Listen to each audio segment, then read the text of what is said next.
Okay. अभी screen दिखाई दे रहा है?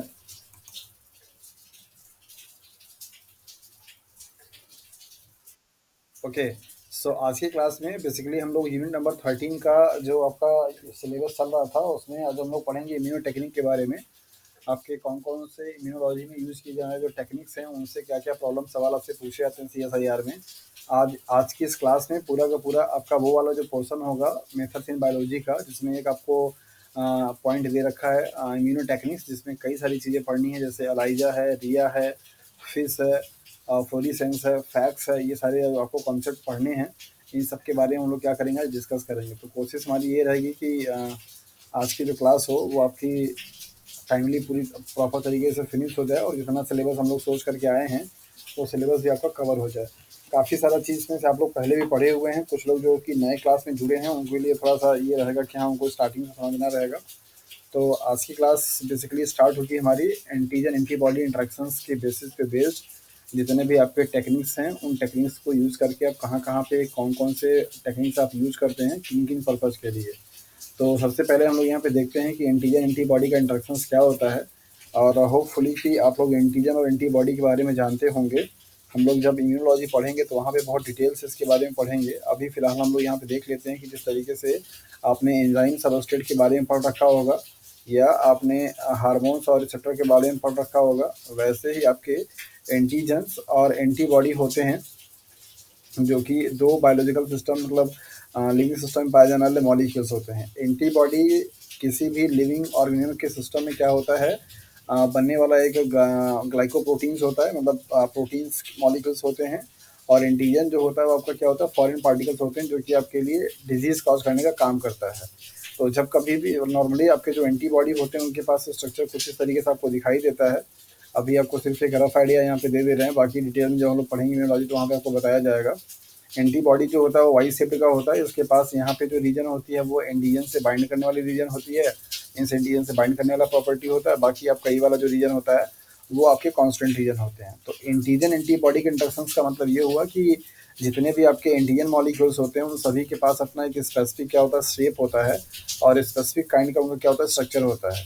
तो हर एक एंटीजन मॉलिक्यूल के पास अपना जो स्पेसिफिक शेप होता है, उसी शेप को आप बेसिकली क्या बोलते हैं, दैट इज़ ए ईपीटोप के नाम से जानते हैं। ओके।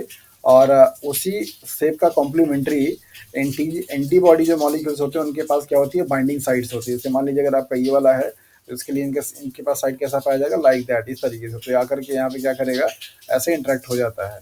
तो एंटीबॉडी का वो पार्ट जैसे कि एंटीजन को क्या करता है, वो बाइंड करता है, उसको आप क्या बोलते हैं, पैराटोप बोलते हैं। क्या बोलते हैं, पैराटोप। और एंटीजन मॉलिक्यूल्स का वो पार्ट जिससे कि वो एंटीजन से बाइंड एंटीबॉडी से बाइंड करेगा, उसको क्या बोलते हैं, एपीटोप। तो एपीटोप और पैराटोप ये दोनों आपस में क्या है, कॉम्प्लीमेंट्री स्ट्रक्चर्स होते हैं। पैराटोप जो होता है वो एंटीबॉडी का पार्ट होता है और एपीटोप जो होता है वो एंटीजन का पार्ट होता है। यहाँ पे जब आपके एंटीजन एंटीबॉडी आपस में एक दूसरे से इंटरेक्ट होते हैं तो यहाँ पे आपका नॉन कोवेलेंट बॉन्ड का क्या होता है, इंटरेक्शंस होता है। जिस तरीके से आपने टर्सरी स्ट्रक्चर ऑफ प्रोटीन में देखा है कि कई सारे नॉन कोवेलेंट बॉन्ड क्या होते हैं यहाँ पे पाए जाते हैं, लाइक एज हाइड्रोफोबिक इंटरेक्शंस होगा, सॉल्ट इंटरेक्शंस होगा, मीन्स ब्रीजेज होंगे, हाइड्रोजन बॉन्डिंग होगी, ये सारे बॉन्ड क्या होते हैं यहाँ पे पाए जाते हैं। तो नॉन कोवेलेंट बॉन्ड तरीके से यहाँ पे बनता है और आपस में क्या करते हैं, जाकर के जुड़ते हैं। और इस तरीके के इंटरेक्शंस को बेसिकली हम लोग एंटीजन एंटीबॉडी इंटरेक्शंस के नाम से जानते हैं। तो आज की क्लास में हम लोग ये देखेंगे कि जो टेक्निक हमारी है, कौन कौन सी वो टेक्निक है जो कि एंटीजन एंटीबॉडी के इंटरेक्शंस के बारे में बता सकता है। यहाँ पर डायग्राम आपको बताया जा रहा है कि ये एंटीबॉडी का स्ट्रक्चर है और ये आपका पिंक वाला जो है एंटीजन का स्ट्रक्चर है।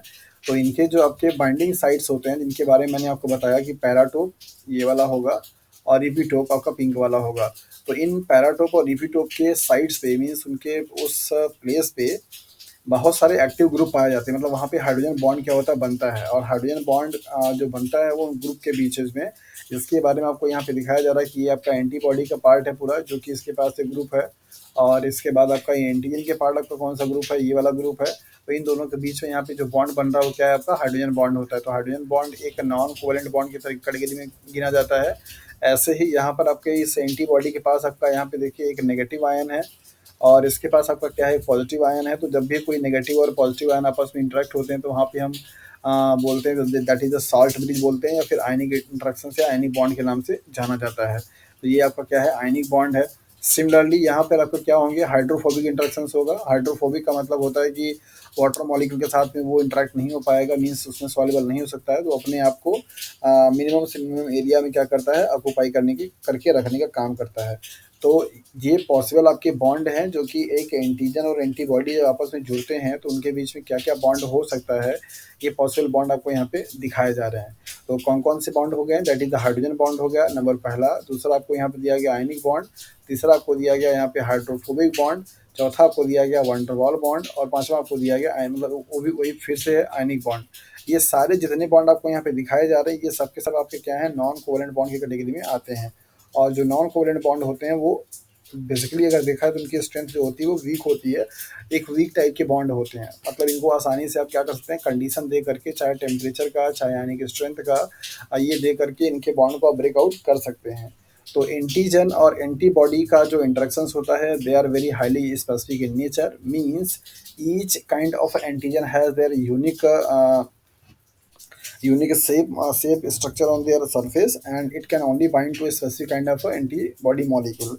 सो जिस तरीके से आपने देखा है कि बेसिकली आपके एंटीजन और एंटीबॉडी मॉलिक्यूल जो होते हैं, मतलब कि आपके सबस्ट्रेट और एंजाइम होते हैं वो भी बहुत हाईली स्पेसिफिक होते हैं। वो एक काइंड का जो आपका सबस्ट्रेट होता है वो एक स्पेसिफिक काइंड के या एंजाइम से क्या कर सकता है, बाइंड कर सकता है। इन द सेम वे आपका एक एंटीबॉडी जो होता है वो एक स्पेसिफिक काइंड ऑफ एंटीजन से बाइंड कर सकता है, या कह सकते हैं कि एक जो एंटीजन होता है वो भी आपका एक specific single kind of antibodies क्या करेगा, बाइंड करेगा।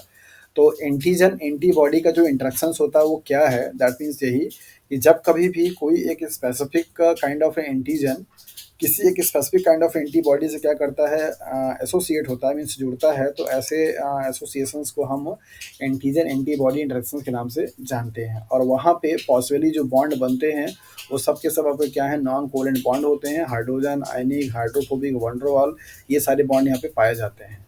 सो इम्यूनो टेक्निक में आपको ये सारा कॉन्सेप्ट पढ़ना है कि कौन कौन से ऐसे टेक्निक्स हैं जिन टेक्निक्स से इन एंटीजन और एंटीबॉडी के बेस्ड पे होने वाले जो भी डायग्नोसिस होते हैं, जो भी आपका टेक्निक यूज़ किया जाता है, जो भी आपके प्रोसेसेस हो रही हैं, उनको कहाँ कहाँ पे हम यूज़ कर सकते हैं और उनको डिटरमाइन करने के लिए और उनको डिटेक्ट करने के लिए कौन कौन सी टेक्निक हमको यूज़ करने के लिए मिलती है, उनके बारे में पूरी की पूरी चीज़ आज हम लोग पढ़ेंगे। तो एंटीजन एंटीबॉडी के इंटरेक्शंस क्या है, कौन कौन से केमिकल बॉन्ड वहाँ पे पाए जाते हैं, क्या इनका मीन होता है, ये सारी चीज़ें आपको यहाँ पे समझ में आ गई होंगी। अभी हम लोग टेक्निक के पर्सपेक्टिव से पढ़ रहे हैं।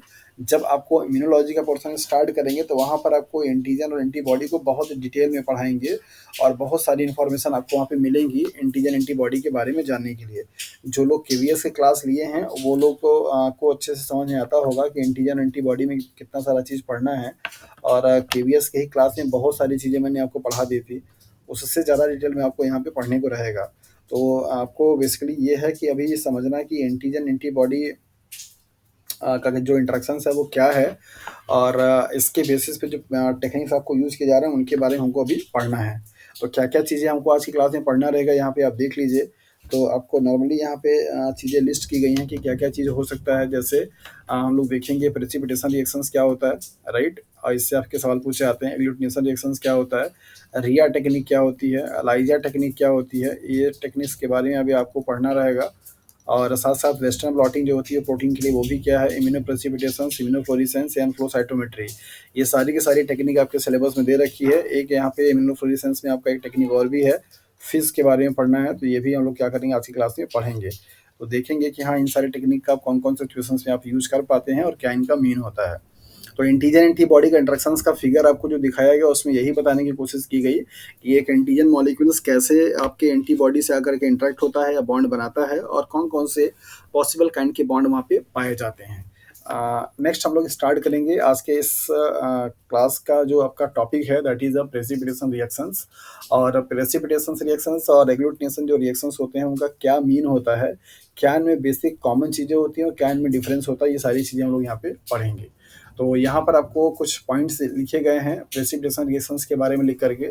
प्रेसिपिटेशन इम्यूनोलॉजी के टर्म में पढ़ने से पहले आपको इसका जो बेसिक जो कॉन्सेप्ट है ये पता होना चाहिए कि प्रेसिपिटेट का मतलब क्या होता है। ये केमिस्ट्री का टर्म है और आपको केमिस्ट्री में पढ़ने को मिला होगा लोअर क्लासेस में जो आप रिएक्शंस पढ़ते हैं कि अगर किसी भी मॉलिक्यूल्स का हम रिएक्शंस कराएं तो वहाँ पे अगर कोई चीज़ जो कि सॉल्युबल है, मतलब जो सॉल्युबल थी, अब वो किसी कोई ऐसे कॉम्प्लेक्स का फॉर्मेशन कर ले जो कि आपका आपका क्या हो, इनसॉल्युबल हो जाए, राइट? तो वो एज अ सेपरेट होकर के क्या करता था, प्रेसिपिटेट बना लेता था।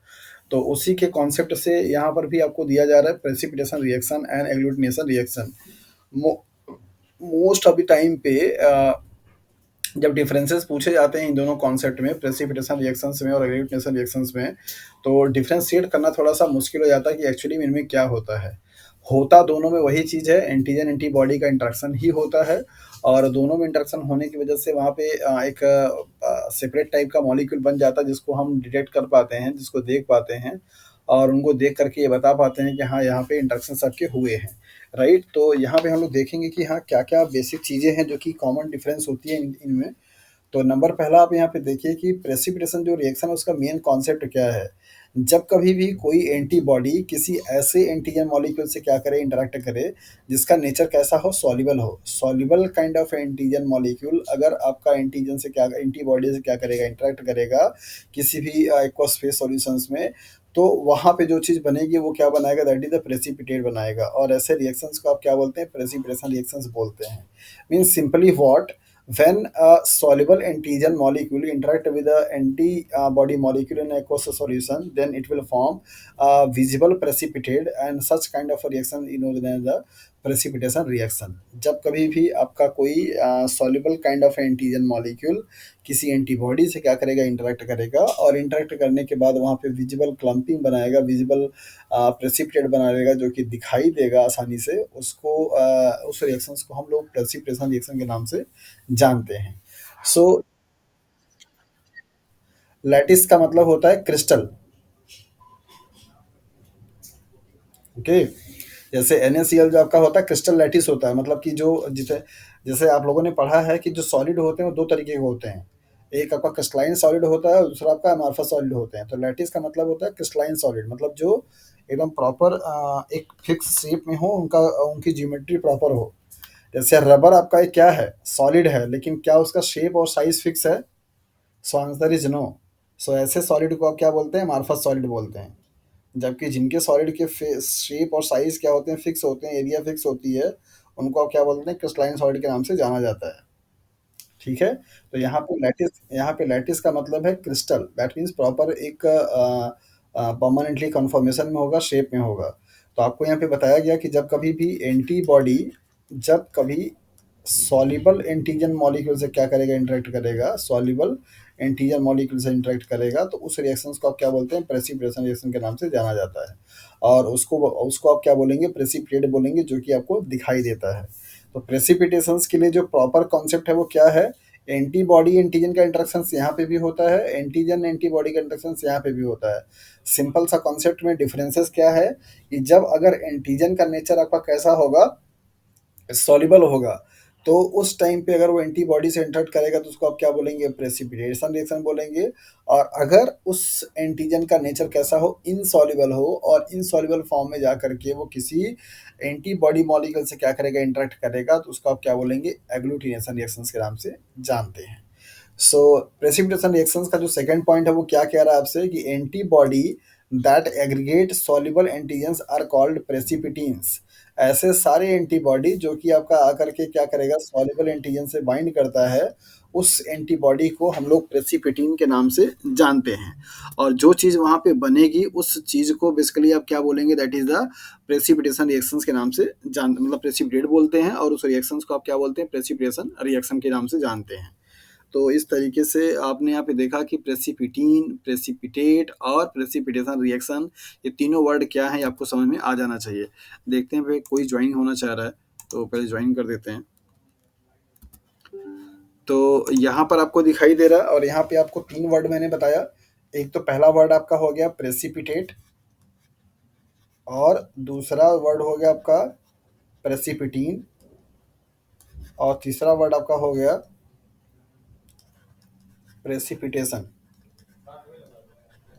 ये तीन वर्ड आपको यहाँ पे बताया गया, और तीनों वर्ड का मतलब भी आपको यहाँ पे बताया गया। तो होपफुली कि अभी आपको ये चीज़ें कंफर्म हो गई होंगी। प्रेसिपिटेशन एक रिएक्शन का नाम है, एक रिएक्शंस का मतलब एक प्रोसेस है जिसमें प्रेसिपिटेशंस हो रहे होते हैं। प्रेसिपिटिन का मतलब होता है वो एंटीबॉडी जो कि प्रेसिपिटेशन रिएक्शन में पार्टिसिपेट कर रहा है। प्रेसिपिटेट का मतलब होता है कि जब कभी भी एंटीबॉडी सॉल्युबल एंटीजन मॉलिक्यूल से क्या करता है, इंटरेक्ट करता है, तो इंटरेक्शन करने के बाद वहाँ पे विजिबल क्या करती है, क्लम्पिंग दिखाई देता है, मतलब विजिबल आपको प्रेसिपिटेट दिखाई देते हैं। ऐसे मॉलिक्यूल्स को आप लोग क्या बोलते हैं, दैट इज द प्रेसिपिटेट बोलते हैं। तो प्रेसिपिटेट, प्रेसिपिटीन एंड प्रेसिपिटेशन, तीन वर्ड आपको यहाँ पे दिए गए हैं। प्रेसिपिटीन का मतलब होता है वो आपका एंटीबॉडी जो कि प्रेसिपिटेशन रिएक्शन में पार्टिसिपेट करता है। प्रेसिपिटेशन क्या है, एक रिएक्शन का टाइप है। और प्रेसिपिटेट का मतलब होता है जो कि उसके इंटरेक्ट होने के बाद बनने वाली जो चीज़ होती है। किसी भी एंटीबॉडी और एंटीजन मॉलिक्यूल्स के द्वारा जो ये प्रेसिपिटेशन रिएक्शंस का फॉर्मेशन हो रहा है, वो उनकी वैलेंसी पे क्या करता है, डिपेंड करता है। नॉर्मली आप जानते हैं कि कोई भी जो एंटीबॉडी होती है उसके पास दो एंटीजन मॉलिक्यूल से बाइंड करने की क्या होती है, साइट्स होती हैं, जिसको आप बोलते हैं दैट इज द बाईवैलेंट। क्या बोलते हैं, बाईवैलेंट। ये वाले पार्ट को आप क्या बोलते हैं, F A B, antigen binding fragment. इसको भी आप क्या बोलते हैं, F A B, Indian binding fragment. ये वाले को क्या बोलते हैं, F C, fragment of crystallizable, या जो कि जिनका क्रिस्टल के फॉर्म में बनाया जा सके, क्रिस्टलाइज किया सके, उसको आप एप्सिडियन बोलते हैं। तो नॉर्मल कंडीशंस में एक एंटीबॉडी के पास आपको यहाँ पे जो दिखाई देता है वो दो एंटीजन मॉलिक्यूल से बाइंड करने की क्या होती है, साइट्स होती हैं, जिनको आप बोलते हैं that is the F A B region. और जब किसी एंटीबॉडी में दो आपके साइट्स दिखाई दे बाइंड करने वाले हैं तो उसको क्या बोलते हैं, बाईवैलेंट। और अगर आपके किसी एंटीबॉडी में क्या दिखाई दे, पाँच पाँच अगर इस तरीके से दिखाई देगा तो उसे क्या बोलेंगे, पेंटावैलेंट बोलेंगे, राइट। तो इस तरीके से होता है इनका। तो आपको बताया जा रहा है कि प्रेसिपिटेशन रिएक्शंस को परफॉर्म करने के लिए जो आपका एंटीजन और एंटीबॉडी का इंटरेक्शंस होगा, ये वाला लैटिस जो फॉर्म करेगा, बनाएगा, वो डिपेंड करेगा उनके वैलेंसी पे, किसके, दोनों के, एंटीबॉडी के और एंटीजन मॉलिक्यूल के। वैलेंसी पे कैसे डिपेंड करेगा, यहाँ पे अपना अगला पॉइंट आप देखिए, the antibody must be bivalent. जो एंटीबॉडी मॉलिक्यूल्स है उसके पास कैसा मुझे, बाईवैलेंट होना चाहिए। मतलब अगर सिंगल एक ही आपका होगा, ये वाला पोर्शन, मतलब एफ ए बी जो रीजन होगा वो कभी भी प्रेसिपिटेशन रिएक्शन में पार्टिसिपेट नहीं कर सकता है। किसी एंटीबॉडी को प्रेसिपिटेशन के रिएक्शन में पार्टिसिपेट करने के लिए ये जरूरी है कि उसके पास बाईवैलेंट पार्ट होना चाहिए, मतलब दो मिनिमम एंटीबॉडी एंटीजन मॉलिक्यूल से बाइंड करने की क्षमता उसके पास होनी चाहिए। अगर ऐसा नहीं होगा तो वो वाला एंटीबॉडी आपका प्रेसिपिटेशन रिएक्शन में पार्टिसिपेट नहीं कर पाएगा।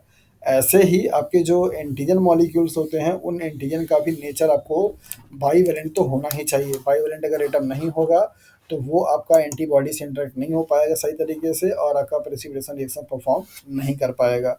तो यहाँ पर आप देखिए कि आपको दिया गया है कि द एंटीजन मस्ट बी इधर बाईवैलेंट और पॉलीवैलेंट, मतलब कम से कम दो उसके पास वैलेंसी होनी चाहिए एंटीबॉडी मॉलिक्यूल से बाइंड करने के लिए। अगर दो नहीं है तो ज़्यादा भी चलेगा, चार भी चलेगा, पाँच भी चलेगा, इस तरीके से आपको चलेगा। तो उनका जो नेचर होना चाहिए वो टेट्रावैलेंट या पेंटावैलेंट आपका होना चाहिए, जिसको आप पॉलीवैलेंट के नाम से जानते हैं। तो आपका प्रेसिपिटेशन जो रिएक्शन है वो क्या है, आपके ब्लड में या आपके बाहर की तरफ जहाँ पे एंटीजन एंटीबॉडी का इंटरेक्शंस हो रहा है, उन इंटरेक्शंस में आपका जो एंटीजन पार्टिसिपेट करेगा उसका नेचर कैसा होना चाहिए, सॉल्युबल होना चाहिए। सॉल्युबल टाइप के एंटीजन अगर आपके किसी एंटीबॉडी मॉलिक्यूल से क्या करते हैं, इंटरेक्ट होते हैं, तो उनको आप प्रेसिपिटेशन रिएक्शन के नाम से जानते हैं। और इस प्रेसिपिटेशन रिएक्शन होने के लिए जो चीज़ इंपॉर्टेंट है वो क्या है, दैट इज द वैलेंसी। और वैलेंसी जो होगी आपकी एंटीजन और एंटीबॉडी का, तो ये कभी कभी आपसे एग्जाम में सवाल पूछा जाता है कि आपका जो प्रेसिपिटेशंस का रिएक्शन होता है वो किस चीज़ पे डिपेंड करेगा, ओनली वैलेंसी ऑफ एंटीबॉडी या only valency of antigen molecules और बोथ, या नन ऑफ दीज। तो इस तरीके से आपको ऑप्शंस वहाँ पे दिखाई देते हैं। तो आपको ऑप्शन कौन सा लगाना रहेगा, बोथ, दैट इज एंटीबॉडी और एंटीजन।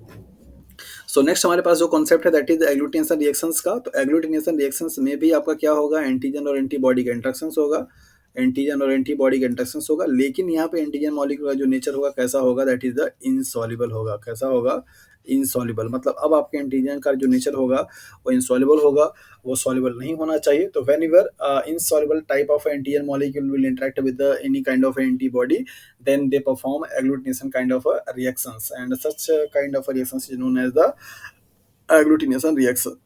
तो यहाँ पर आपको दिया जा रहा है the interactions between the antibody and a particulate antigen. Particular antigen का मतलब होता है कि आपके जो इनसॉल्युबल एंटीजन हो, resulting in visible clamping called agglutination reaction. तो ऐसे एंटीजन के मॉलिक्यूल्स जो कि बेसिकली आपका क्या हो, इनसॉल्युबल फॉर्म में हो, मतलब सॉल्युबल वो ना हो, और जब कभी भी वो एंटीबॉडी से क्या करेंगे, आपका इंटरेक्ट करेंगे, तो उनके इंटरेक्शन से जो रिएक्शन परफॉर्म होगी, उस रिएक्शंस को आप बोलते हैं एग्लूटिनेशन रिएक्शन।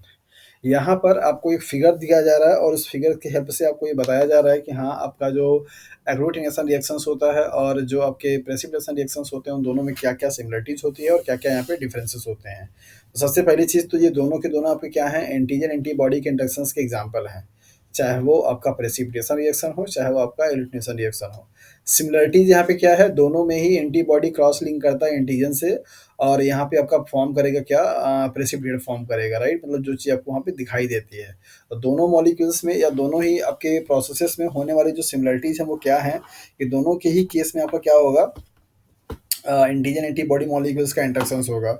डिफरेंसेस क्या है, यहाँ पे आप देखिए कि जो प्रेसिपिटेशन रिएक्शंस होता है, उस रिएक्शंस में पार्टिसिपेट होने वाला जो एंटीजन होगा वो क्या होगा, आपका सॉल्युबल होगा, जैसा कि आपने ऊपर देखा है, जबकि एग्लूटिनेशन में कैसा होगा, आपका इनसॉल्युबल होगा। ये सबसे बड़ा और सबसे यूनिक टाइप का डिफरेंसेस है प्रेसिपिटेशन रिएक्शंस में और आपका एग्लूटिनेशन रिएक्शंस में। तो यहाँ पर आपको दिखाया जा रहा है कि जब कभी भी एग्लूटिनेशन हो रहा होगा तो क्या होगा, जैसे बैक्टीरिया है, बैक्टीरियम का जो आपका सेल वॉल होता है, उसके में पाए जाने वाले जो ग्लाइकोप्रोटीन्स होती हैं, कार्बोहाइड्रेट होता है, ये सारी चीज़ें क्या होती हैं, आपकी इनसॉल्युबल टाइप की होती हैं। तो वहाँ पे आपका रिएक्शन जो होगा कैसा होगा, एग्लूटिनेशन वाले रिएक्शन परफॉर्म होते हैं। तो यहाँ पे आप इसको देख सकते हैं कि ये आपका एंटीबॉडी है और इस आपके बैक्टीरिया का सेल वॉल का सरफेस है, उस पे जाकर क्या किया है, बाइंड किया है। तो इस केस में आपका जो एंटीजन है वो क्या है, आपका बैक्टीरियल सेल वॉल है, और बैक्टीरियल सेल वॉल का जो कंपोजिशन है वो सॉल्युबल नहीं, सॉल्युबलाइज नहीं होता है। दैट इज़ वाई वहाँ पे जो रिएक्शंस परफॉर्म होंगे वो क्या होंगे, एग्लूटिनेशन होंगे। दूसरा आपको यहाँ पे दिखाया जा रहा है प्रेसिपिटेशंस के बारे में, कि आप यहाँ पे सॉल्युबल काइंड के क्या है, आपके एंटीजन्स हैं जो कि हमारे सेल्स के फ्लूइड में पाए जाते हैं। जब कभी भी इनका एंटी से क्या, एंटीबॉडी मॉलिक्यूल से क्या होता है, इंटरेक्शंस होता है, तो उन टाइप के इंटरेक्शंस को हम लोग क्या बोलते हैं, that is the precipitation reactions बोलते हैं। क्या किसी को प्रेसिपिटेशन रिएक्शंस में और एग्लूटिनेशन रिएक्शंस में कोई डाउट है? आगे की तरफ बढ़ें। ओके। इसके बाद यहाँ पे कुछ आपके टेक्निक्स आ रहे हैं, जिन टेक्निक्स के बारे में आपके एग्जाम में सवाल पूछे जाते हैं। सो जिसमें से नंबर पहला है रेडियल इम्यूनो डिफ्यूजन, राइट। तो यहाँ पे 3 वर्ड मिलके बने हुए हैं। एक तो पहला है आपका डिफ्यूजन, दूसरा है आपका रेडियल, तीसरा है आपका इम्यूनो। तो डिफ्यूजन का मतलब ही होता है, दैट मीन्स हायर कंसंट्रेशन से लोअर कंसंट्रेशन की तरफ क्या करना, मूव करना, किसी भी मटेरियल मॉलिक्यूल का। जहाँ पे कंसंट्रेशन क्या होगी, आपकी ज़्यादा होगी, उस कंसंट्रेशन की तरफ से या उस पार्ट की तरफ से आपका लो कंसंट्रेशन क्या करना, मूव करना, उसको आप क्या बोलते हैं, डिफ्यूजन बोलते हैं। इम्यूनो का मतलब यहाँ पे होता है that is the anti body और एंटीजन मॉलिक्यूल्स कॉम्प्लेक्सेस का, इसको आप बोलते हैं इम्यूनो। रेडियल का मतलब होता है कि आपका पूरा का पूरा क्या हो, एक सरफेस में, पेरीफेरी में क्या हो, मूवमेंट हो, उसको आप बोलते हैं रेडियल। तो यहाँ पे 3 वर्ड आपको देखने को मिले हैं, रेडियल, इम्यूनो, इलेक्ट्रोफोरेसिस। तो कुछ लोग अभी भी मेरे ख्याल से जुड़ नहीं पाए हैं। जो लोग नहीं जुड़ पाए हैं उनके लिए क्या कह सकता है। तो रेडियल इम्यूनो डिफ्यूजन का मीन होता है दैट इज़ द, कि किस तरीके से आपका एंटीजन और एंटीबॉडी मॉलिक्यूल्स का जो इंटरेक्शंस हो रहा है उनमें डिफ्यूजन कैसे होते हैं। क्या आप में से किसी ने कभी अगार वाली कोई प्लेट बनाई है? सॉलिडिफाइड, सॉलिडिफाइड मीडिया के लिए जब आप बनाते हैं, जैसे सपोज करो आपने Na मीडिया बना लिया, राइट, या TSB मीडिया बना लिया, राइट। तो इस तरीके से आप उसमें क्या करते हैं, अगार ऐड कर देते हैं। तो अगार जो होता है आपका क्या, एक सॉलिडिफाई मीडिया होता है, आप उसको ऐड करके क्या करते हैं, उस मीडिया को सॉलिडिफाई कर लेते हैं। तो आपको यहाँ पे करना क्या है, मतलब इस रेडियल इम्यूनो डिफ्यूजन में कॉन्सेप्ट क्या होता है, कि जो आप मीडिया बनाते हैं। अच्छा, कल प्रियंका ने आपको बुलाया था और आज आप प्रियंका को बुला रही हैं। ओके।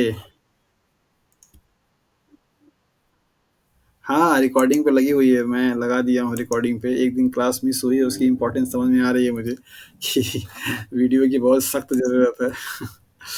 ओके। तो रेडियल इम्यूनो डिफ्यूजन को समझने के लिए आप यहाँ पे समझिए कि मान लीजिए कि आपने ये कोई मीडिया बनाया हुआ है, सपोज कि आपने मीडिया ये बना लिया कोई भी, जैसे लाइक एज ए TSB, ट्रिप्टोन्स हो या ब्रॉथ मीडिया, राइट।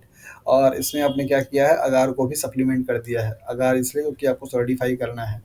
और इसी मीडिया में जो कि आपका ब्रॉथ मीडिया है, मीन्स लिक्विड मीडिया है, आपने इसमें क्या किया है, पहले से ही एंटीबॉडी मॉलिक्यूल का कॉन्सेंट्रेशन आपने क्या किया है, डाल दिया हुआ है, मतलब प्रॉपर तरीके का डाल दिया हुआ है। अब इस मीडिया को आपने क्या किया, प्लेट पे पोर कर दिया। जब आप पोर करेंगे तो पूरा का पूरा मीडिया क्या होगा, आपका पूरा फैल जाएगा, और आप इसको क्या करते हैं, अलाउ कर देते हैं कूल होने के लिए। तो पूरा का पूरा सरफेस आपका कैसा हो जाएगा, सॉलिडिफाई हो जाता है, राइट। नॉर्मली आप लोगों ने देख रखा है। जब ये पूरा प्लेट आपका सॉलिडिफाई हो गया, अब आप क्या करते हैं, मतलब अब इस आपके मीडिया में, मतलब अगार वाले मीडिया में पहले से ही क्या है, आपका एंटीबॉडी है। क्या है, आपका एंटीबॉडी है। आपने क्या किया, अलग से यहाँ पे एंटीजन मॉलिक्यूल को क्या किया, यहाँ पे स्पॉट कर दिया। जिस तरीके से आप बैक्टीरियल कल्चर को क्या करते हैं, स्पॉटिंग करते हैं। जैसे लाइक एज आपने अगर देखा होगा कि जो स्पॉट इनोकुलेशंस होता है वो करके देखा होगा, या तो फिर आपने स्प्रेडिंग करके देखा होगा। तो आपने क्या किया कि एंटीजन को पिपेट लिया और एंटीजन मॉलिक्यूल को ला करके यहाँ पे सेंटर पे क्या किया, आपने एक तरीके से स्पॉट कर दिया। अब ये एंटीजन मॉलिक्यूल क्या करता है, मूव करता है, राइट। जहाँ जहाँ कहीं पे भी उसको एंटीबॉडी क्या करेगा, मिलेगा, जहाँ जहाँ कहीं पे भी एंटीबॉडी आपको दिखाई देगा, वहाँ पे क्या करेगा, वो एंटीबॉडी जा करके बाइंड कर जाएगा। और एंटीबॉडी जहाँ बाइंड करेगा, वहाँ पे आपको विजिबल मतलब एक तरीके का क्लम्प दिखाई देता है एंटीजन और एंटीबॉडी के। तो इस तरीके का पूरा ऐसे क्या होगा, जहाँ जहाँ कहीं पे बाइंड किया रहता है वो पूरा ऐसा रिंग का फॉर्मेशन हो जाता है।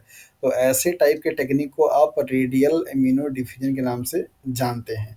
तो रेडियल इम्यूनो डिफ्यूजन एक ऐसा टेक्निक है, या एक ऐसा प्रोसीजर है, जिसमें कि आपके एंटीजन जो होते हैं वो सैंपल में क्या किए जाते हैं, प्लेस किए जाते हैं। उस सैंपल में ऑलरेडी पहले से ही, जो कि अगार बेस्ड होता है, उसमें पहले से ही आपका एंटीबॉडी मॉलिक्यूल क्या होते हैं, पोर किए हुए रहते हैं। और उसको पोर करके आपने उसको मीडिया को पूरा सॉलिडिफाई कर दिया है। अब इसके बाद आप एंटीजन मॉलिक्यूल क्या करते हैं, अलाउ करते हैं। तो एंटीजन मॉलिक्यूल्स क्या करते हैं, मूव करते हैं, और मूव करने के साथ में जहाँ कहीं पे भी उनको एंटीजन और एंटीबॉडी मॉलिक्यूल दिखाई देता है, वहाँ पे क्या करते हैं, वो बाइंड कर जाते हैं। और ऐसा करके एक रिंग लाइक स्ट्रक्चर को क्या करते हैं, फॉर्मेशन करते हैं। तो उसी को आप बोलते हैं रेडियल इम्यूनो डिफ्यूजन। तो यहाँ पे आपको कुछ पॉइंट लिखे हुए हैं, बाकी आपका यहाँ पे फिगर है, तो फिगर से आपको अच्छे से समझ में आ जाएगा। पॉइंट्स की पहले जो मीन है उनको आप समझ लीजिए। आपको यहाँ पे दिया जा रहा है पहला स्टेटमेंट कि in radial immunodiffusion an antigen sample is placed in a well and allowed to diffuse into agar containing a suitable dilution of antiserum. Antiserum का मतलब होता है एंटीबॉडी, राइट। तो यहाँ पे आपको बताया जा रहा है कि जो भी आपके इम्यूनो डिफ्यूजन टेक्निक में कोई एक एंटीजन जो कि सैंपल होता है, उसको आप क्या करते हैं, प्लेस करते हैं उस प्लेट में, जिस प्लेट में ऑलरेडी पहले से ही एंटीबॉडी क्या हुआ है, डाइल्यूटेड फॉर्म में डाली गई है। और उसने उस प्लेट को आपने क्या किया, सॉलिडिफाई करके अलाउ कर दिया हुआ। अब आपने क्या किया, एंटीजन मॉलिक्यूल को सैंपल के फॉर्म में क्या किया, उस पर स्पॉट किया है। As the antigen diffuses into the agar, जैसे जैसे एंटीजन मॉलिक्यूल क्या करता है, आपका अगार में डिफ्यूज करता है, the region of equivalence is establish and a ring of precipitations and precipitate ring forms around the well. आपको बताया गया कि यहाँ पर जैसे मान लीजिए आपने क्या किया, उसको स्पॉट किया है। अब इसके चारों तरफ आपका ये एंटीजन मॉलिक्यूल्स क्या करेगा, मूव करेगा। और यहाँ पर आपका एक रिंग लाइक स्ट्रक्चर क्या करता है, फॉर्मेशन करता है। जैसे जैसे आपको यहाँ पे रिंग दिखाई देगा, इसका मतलब होता है कि इस वाले जोन पे या इस वाले एरिया पे ज़्यादा से ज़्यादा आपका क्या हो रहा है, कॉन्सेंट्रेशन आपके पाए जा रहे हैं। तो the area of precipitating ring is proportional to the concentration of antigen. Antigen molecule वहाँ पे इसलिए दिखाई दे रहे हैं क्योंकि वहाँ पे ऑलरेडी क्या है, आपका एंटीबॉडी पाया जा रहा है, मीन्स प्रेजेंट है। तो कभी कभी आपसे एग्जाम में सवाल पूछता है कि प्रेसिपिटेटिंग रिंग कौन से टाइप के टेक्निक में बनता है।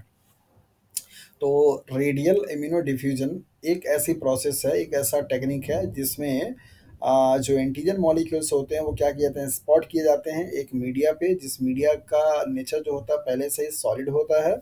और उसमें एंटीबॉडी मॉलिक्यूल पहले से क्या किए रहते हैं, पोर किए रहते हैं। तो स्पॉट करने के बाद जहाँ एंटीजन मॉलिक्यूल्स क्या करता है, मूव करना शुरू कर देता है। जहाँ कहीं पे भी उसे उसका कॉम्प्लीमेंट्री मॉलिक्यूल एंटीबॉडी आपको दिखाई देता है, वहाँ पर जाकर क्या करता है, वो बाइंड करना शुरू कर देता है। और ऐसा अपने जहाँ जो स्पॉटिंग पॉइंट होती है उसके चारों तरफ क्या करता है, रिंग बना लेता है। इसको आप प्रेसिपिटेटिंग रिंग के नाम से जानते हैं। सो जब आपका एंटीजन मॉलिक्यूल्स मूव करे टुवर्ड्स द एंटीबॉडी मॉलिक्यूल के, तो उसको आप रेडियल इम्यूनो डिफ्यूजन के नाम से जानते हैं। ओके। नेक्स्ट आपका आता है डबल डिफ्यूजन या डबल इम्यूनो डिफ्यूजन की टक्कर टेक्निक। कि क्या होता है डबल डिफ्यूजन या डबल इम्यूनो डिफ्यूजन टेक्निक। अभी तक आपने देखा था कि यहाँ पे एंटीबॉडी मॉलिक्यूल्स पहले ऑलरेडी में क्या है आपके मीडिया में सबमर्ज हैं और सिर्फ एंटीजन मॉलिक्यूल्स को क्या करना पड़ रहा है मूव करना पड़ रहा है और ऐसा मूव करके वो बेसिकली क्या करता है आपका एंटीबॉडी मॉलिक्यूल से बाइंड करता है। डबल डिफ्यूजन का मतलब होता है या फिर दो डिफ्यूजन होगा तो दो डिफ्यूजन किसका होगा इम्यूनो का होगा। तो इम्यूनो में क्या क्या आते हैं एंटीजन और एंटीबॉडी। ये नाम का मीन आपको मैं इसलिए एक्सप्लोर करता रहता हूँ क्योंकि ताकि आपको ये चीज़ें ना कभी कंफ्यूज ना करें और आपको ऐसे याद रहे कि इसका मीन क्या होता है। ओके, ताकि आपके दिमाग में ये बातें अच्छे से समझी रहे कि रेडियल इम्यूनो डिफिशिएंट का मतलब क्या है या आपका फिर यहाँ पे डबल डिफिशिएंट इम्यूनो टेक्निक का मतलब क्या है। तो इस इन सब सारी चीज़ों को आप अच्छे से जानते रहिए। तो यहाँ पे आप देखेंगे कि दोनों ही एंटीजन और एंटीबॉडी दोनों मॉलिक्यूल्स को अलाउ किया जाता है मूव करने के लिए। एक सॉलिड मैट्रिक्स मीडिया पे या सॉलिड जेल वाले मीडिया पे क्या करते हैं उसको पोर कर देते हैं और दोनों के दोनों मॉलिक्यूल्स मीन्स एंटीजन और एंटीबॉडी एक दूसरे की तरफ क्या करते हैं मूव करना शुरू करते हैं और जहाँ कहीं पे भी आपका वो उनका इंटरेक्शंस होता है वहाँ पे इक्विवेलेंस क्या करते हैं बना लेते हैं। तो ऐसे टाइप ऑफ डिफ्यूजन को हम लोग डबल इम्यूनो डिफ्यूजन या डबल डिफ्यूजन के नाम से हम जानते हैं। तो both antigen and antibody diffuses readily from well towards each other. अच्छा, एक चीज़ आप लोगों को पहले से इन्फॉर्म कर दे रहे हैं कि लाइट चूँकि यहाँ पे पिछले कई घंटों से नहीं थी तो बैटरी का जो कंडीशन है अभी हम आपको बता दे रहे हैं कि बची हुई है कितनी 39%। अगर अचानक से कभी क्लास के टाइम पे पूरा शट डाउन हो जाए तो आप लोग परेशान मत होना। बारिश अभी भी यहाँ पे हो रही है और लाइट है नहीं तो फिर अगर क्लास मतलब लैपटॉप अगर शट डाउन हो जाएगा तो फिर आप लोग अपना अपना टाइम सिक्योर करके वापस चले जाइएगा। मतलब वेट नहीं करिएगा, उसके लिए परेशान नहीं होना है, ठीक है। हाँ, तो अभी बीच में हम लोग टाइम ज़रा-सा भी लॉस नहीं करेंगे, कोशिश करेंगे कि मैक्सिमम चीज़ें हम लोग यहाँ पे सीख पाएँ। तो डबल डिफ्यूज़न का मतलब क्या होता है कि दैट इज़ जहाँ पे आपके एंटीजन और एंटीबॉडी मॉलिक्यूल्स को क्या किया जाए अलाउ किया जाए उनको डिफ्यूज़ करने के लिए और एक दूसरे की तरफ क्या करते हैं वो मूव करते हैं। तो both antigen and antibody molecules diffuses readily from wells to each other and establish a concentration gradient. तो ऐसे काइंड ऑफ डिफ्यूज़न को हम लोग डबल डिफ्यूज़न या डबल इम्यूनो डिफ्यूज़न के नाम से जानते हैं। यहाँ पे आप देखिए कि ये जो ब्लू वाली आपको लाइन दिखाई दे रही है सब पूरा का पूरा क्या है आपका एंटीबॉडी मॉलिक्यूल्स है यहाँ पे स्पॉट किए गए हैं और ये क्या किया मूव करना शुरू किया। यहाँ पे ये वाला जो सर्कल दिखाई दे रहा है आपका पिंक वाला वो आपका क्या है एंटीजन मॉलिक्यूल है, यहाँ पे स्पॉट किया गया ये क्या किया मूव किया। ये आपका जो मीडिया है वो सॉलिड मीडिया है, जैसे आपने वहाँ पे देखा था कि कोई अगार मीडिया कंटेनिंग है वैसे आपका यहाँ पे भी क्या है सॉलिड मीडिया है और यहाँ पे आपका एंटीजन भी मूव कर रहा है सारे डायरेक्शन में और एंटीबॉडी भी मूव कर रही है। जहाँ कहीं पे भी जिस जोन पे आपको एंटीजन और एंटीबॉडी मॉलिक्यूल्स का क्या होगा इंटरेक्शंस दिखाई देगा उस वाले पॉइंट को हम लोग कंसंट्रेशन ग्रेडियंट के नाम से जानते हैं कि हाँ यहाँ पे एक्चुअल वो साइट है जहाँ पे एंटीजन एंटीबॉडी मॉलिक्यूल्स क्या हो रहे हैं मिल रहे हैं। तो जब दोनों मॉलिक्यूल्स क्या करें डिफ्यूज करें towards each other that is known as the double immuno diffusion. जब सिंगल एंटीजन मॉलिक्यूल्स क्या करेगा डिफ्यूज करेगा towards the antibody molecules known as the radial immunodiffusion. So it's a simple kind of a diffusion techniques used in the immunology and immunotechniques, okay, for the movement of antigen and antibody and to know the interaction between the antigen and antibody। दोनों का अपना अपना क्या है advantage है, दोनों के अपने अपने अलग अलग प्रोसीजर्स होते हैं। नेक्स्ट हमारा जो सबसे इंपॉर्टेंट टॉपिक है इस पूरे टेक्निक के में दैट इज एलाइजा और रिया। तो रिया के बारे में हम लोग यहाँ पे पढ़ेंगे जिसका फुल फॉर्म है रेडियो अमीनो एसे, जिसको आप शॉर्ट में रिया के नाम से जानते हैं। इनको डिस्कवर करने के लिए और डेवलप करने के लिए जो क्रेज जाता है क्रेडिट जाता है एस ए बर्सन साहब को और रोजालिन येलो को। ठीक है, ये दो साइंटिस्ट थे जिन्होंने मिल करके आपके इस रिया टेक्निक को क्या किया था डेवलप किया था। रिया टेक्निक क्या है और किस चीज़ पे बेस्ड होती है पहले आप इसको यहाँ पे समझिए कि जैसा कि आपको पता है कि हाँ एक एंटीजन मॉलिक्यूल से एक specific anti kind of antibody से बाइंड करता है या कह सकते हैं कि एक एंटीबॉडी जो होता है वो इस स्पेसिफिक एंटीजन मॉलिक्यूल से क्या करता है बाइंड करता है। तो यहाँ पे क्या किया जाता है कि आपके जो मॉलिक्यूल्स होते हैं जिसको कि एक रेडियो लेबल्ड किया रहता है और एक क्या किया रहता है अनलेबल्ड रहता है। और रेडियो लेबल्ड वाले को पहले क्या करते हैं फुल कंसंट्रेशन में मतलब उतनी कंसंट्रेशन उसकी होती है कि पूरा का पूरा उसको क्या करे सैचुरेट कर दे। उतना कंसंट्रेशन क्या किया जाता है उसमें ऐड किया जाता है ताकि जा करके पूरा का पूरा वो बाइंड कर जाए। और लेट मी फिगर दिखाएंगे तो शायद जल्दी क्लियर हो जाएगा आपको अच्छी तरीके से। ओके, यहाँ पे होता क्या है कि जैसे जो आपके एंटीजन मॉलिक्यूल्स होते हैं, उनको पहले क्या किया जाता है कि रेडियो लेबल्ड किया जाता है और लेबल्ड करने के बाद उनको क्या करते हैं, उनको अलाउ करते हैं बाइंड करने के लिए और अलाउ करने के बाद तो फिर उनका कंसंट्रेशन तरीके से पता कर लेते हैं। और जब उसको अनलेबल्ड वाले के साथ में क्या करते हैं इंटरैक्ट कराते हैं, तो जितना मॉलिक्यूल आपका लेबल्ड वाले का क्या होता है रिप्लेस होता है, उतना कंसंट्रेशन किसका होगा आपका अननोन वाले का होता है। तो इस टेक्निक से आप उसको क्या करते हैं पता कर लेते हैं। इसको थोड़ा पॉइंट पढ़ लेते हैं तो आपको जल्दी क्लियर हो जाएगा।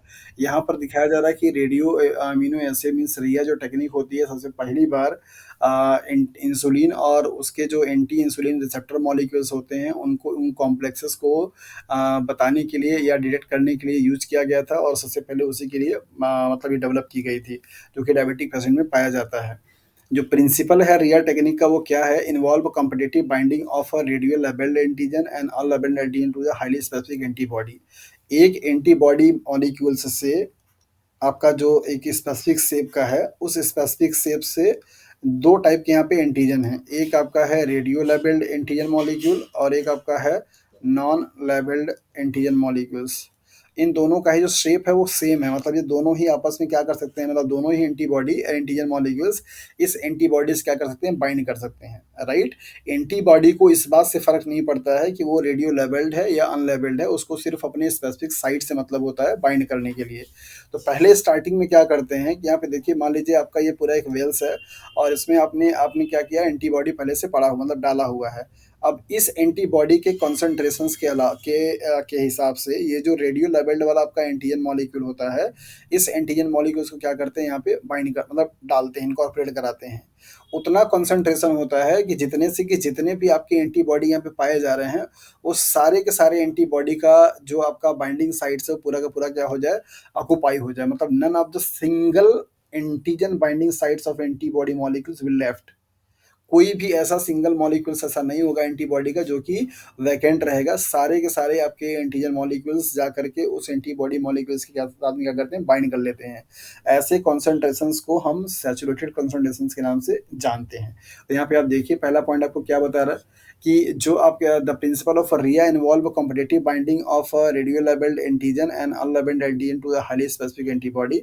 दोनों मॉलिक्यूल्स का क्या होता है, यहाँ पे बाइंडिंग होती है, बाइंडिंग के लिए अलाउ किया जाता है नॉन लेबल्ड वाले का और लेबल्ड वाले का, किससे, एंटीबॉडी मॉलिक्यूल के साथ में।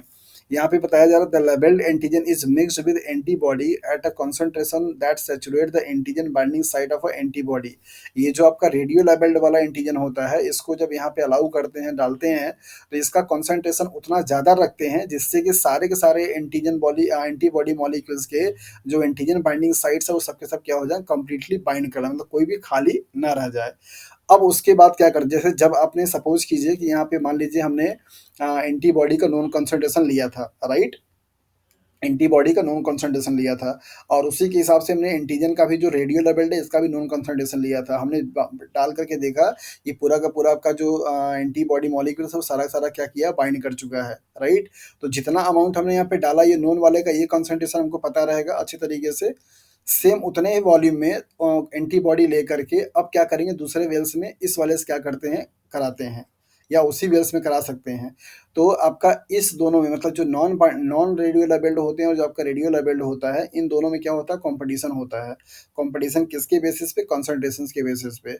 तो चूंकि दोनों का बाइंडिंग साइट्स एक जैसा होता है तो वो एक सिंगल काइंड के एंटीबॉडी मॉलिक्यूल से बाइंड करने के लिए क्या करते हैं, कॉम्पिटिट करते हैं। जितना मॉलिक्यूल आपका ये रेडियो लेबल्ड वाला क्या होगा, अनबाउंड रहेगा, मतलब कि एंटीबॉडी मॉलिक्यूल से बाउंड नहीं कर पाएगा, फ्री फॉर्म में रहेगा। उसका मतलब ये हुआ कि उतना कंसंट्रेशन आपका कौन बाइंड किया है, आपका ये सैंपल वाला बाइंड किया है। तो उसके अमाउंट के बेसिस पे इस अननोन वाले सैंपल का कंसंट्रेशन हम क्या करते हैं, निकाल लेते हैं। जैसे मान लीजिए कि आपने जब इस एंटीबॉडी से बाइंड कराने के लिए रेडियो लेबल्ड वाले एंटीजन मॉलिक्यूल्स को क्या किया था, डाला था रेडियो लेबल्ड एंटीजन मॉलिक्यूल को, तो मान लीजिए यहाँ पे 10 मॉलिक्यूल था, कितना था, 10 मॉलिक्यूल था। ये 10 मॉलिक्यूल जा करके पूरे के पूरे एंटीजन मॉलिक्यूल्स एंटीबॉडी मॉलिक्यूल्स को क्या किया, बाइंड किया। अब दूसरे टाइम पे कंडीशन में आप क्या कर रहे हैं कि आपका जो सैंपल है जिसमें कि आपका अननोन आपका एंटीजन मॉलिक्यूल है और आपको कंसंट्रेशन भी उसका नहीं पता है, उस सैंपल का फिक्स वॉल्यूम क्या करेगा, आप यहाँ पे डालेंगे, राइट। तो जितना मॉलिक्यूल आपका इस रेडियो लेबल्ड वाला आपको फ्री फॉर्म में दिखाई देगा, उतना मॉलिक्यूल आपका ये जो अननोन सैंपल होगा उसका क्या किया रहेगा, यहाँ पे बाइंड किया रहेगा। मान लीजिए 10 मॉलिक्यूल पहले आपके एंटीजन मॉलिक्यूल्स के बाइंड कर रहे थे, अभी जब आपने सैंपल वाला डाला तो यहाँ पर आपको दिखाई दिया कि तीन जो आपके एंटीजन मॉलिक्यूल्स है आपको यहाँ पे फ्री फॉर्म में दिखाई देते हैं, मतलब यहाँ पे जो कि बाउंड नहीं किए गए हैं।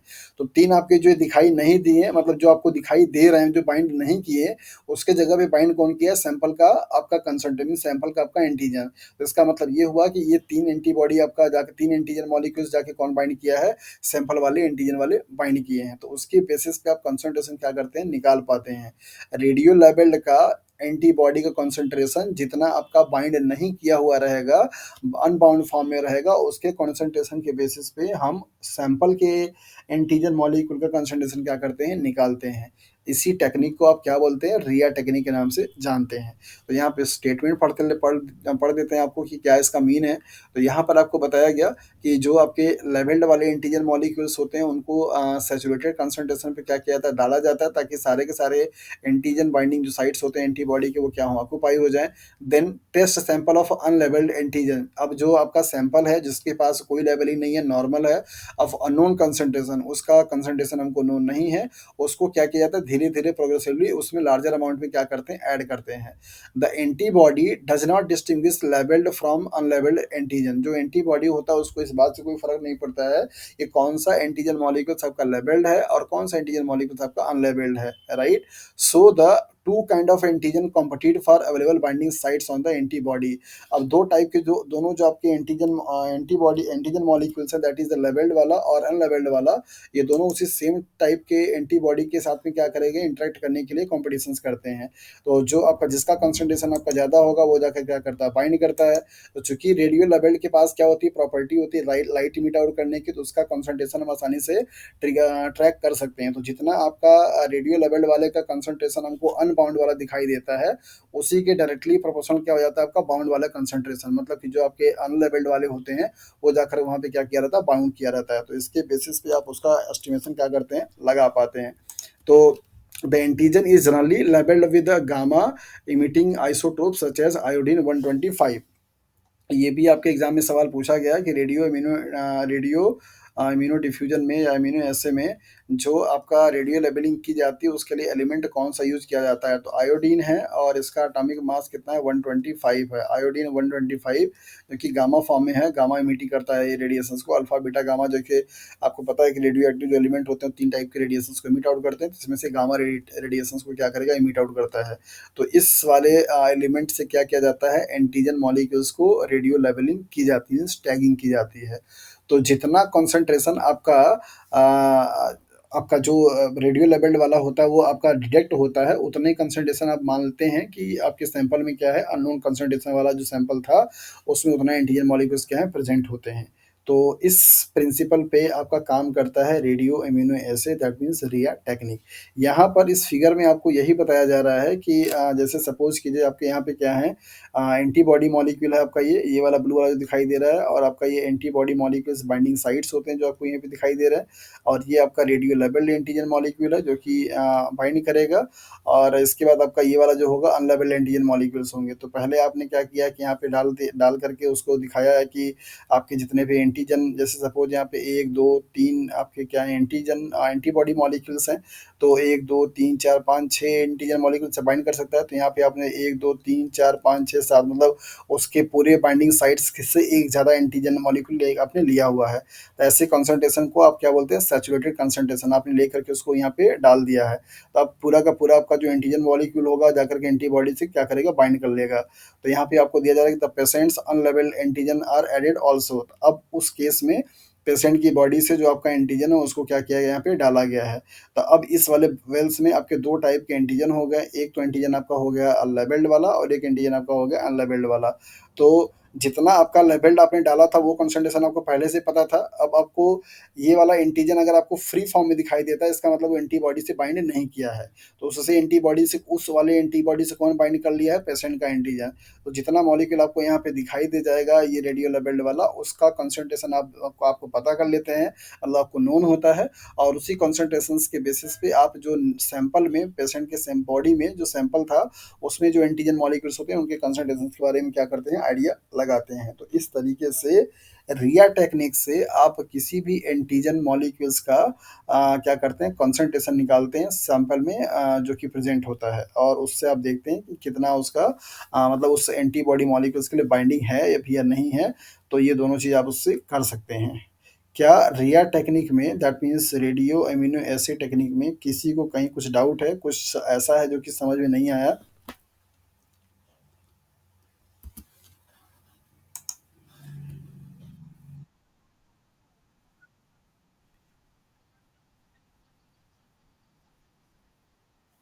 एंटीबॉडी से आपको वो जो दिखाया जा रहा है, वो ये बताया जा रहा है कि हाँ, उतना कॉन्सन्ट्रेशन का आप लेते हैं, ताकि सारा का सारा उससे क्या करे, बाइंड कर सके। दोनों आप अब आपके जो लेवल्ड वाले हैं और आपके जो अनलेवल्ड वाले हैं, उन दोनों को जब उस सैंपल में डाला जाएगा जिसमें आपकी एंटीबॉडी प्रेज़ेंट है, तो वहाँ पे दोनों में कॉम्पिटिशन होगा। जिसका कंसंट्रेशन ज़्यादा रहेगा वो जाकर क्या करेगा, बाइंड करेगा। तो जो बाइंड आपका रेडियो लेवल्ड वाला नहीं होगा, उसको आप क्या करते हैं, ट्रैक करते हैं। उससे कंसंट्रेशन से आप एस्टिमेट करते हैं कि आपका जो सैंपल में एंटीजन प्रेजेंट है, उतना कंसंट्रेशन वहाँ पे वो बाइंड किया हुआ है।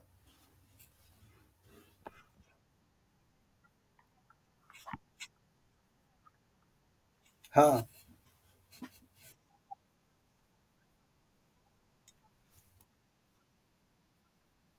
देखिए, ये आपको जो स्टेप है समझाने के लिए बताया जाता है कि जैसे आपको ये कैसे पता चलेगा कि हाँ, कितना एंटीजन मॉलिक्यूल्स आपका पूरा उस एंटीबॉडी को ऑक्यूपाई कर सकता है। उसके लिए पहले आप उस कंसंट्रेशंस को नोन करते हैं।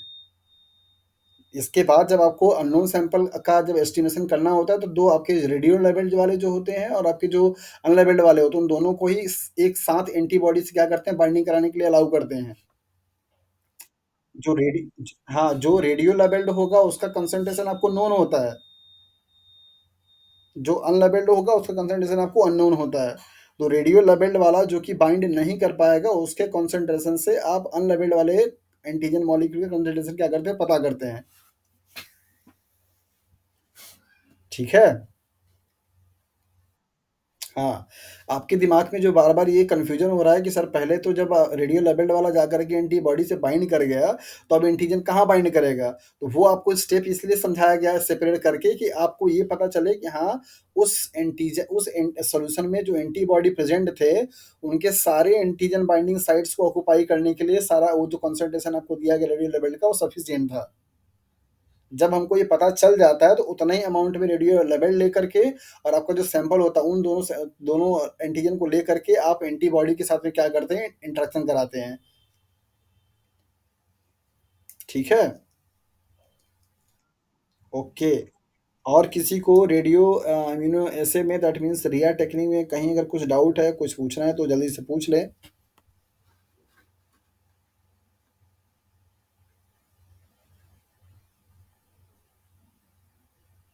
ओके, आई थिंक कि अब किसी को कुछ डाउट नहीं है। कुछ तो जवाब दीजिए आप लोग। प्रॉब्लम प्रॉब्लम नहीं हाँ, प्रॉब्लम नहीं है, चलें। Battery saver is on, 15% battery बची हुई है। पहले तो एक काम करते हैं कि जितना ये रिकॉर्ड हुआ पहले इसको सेव कर देते हैं, नहीं पता लगा वो भी जाएगा और ये भी जाएगा, क्योंकि पावर कभी भी लैपटॉप शट डाउन हो सकता है। सो पहले इसको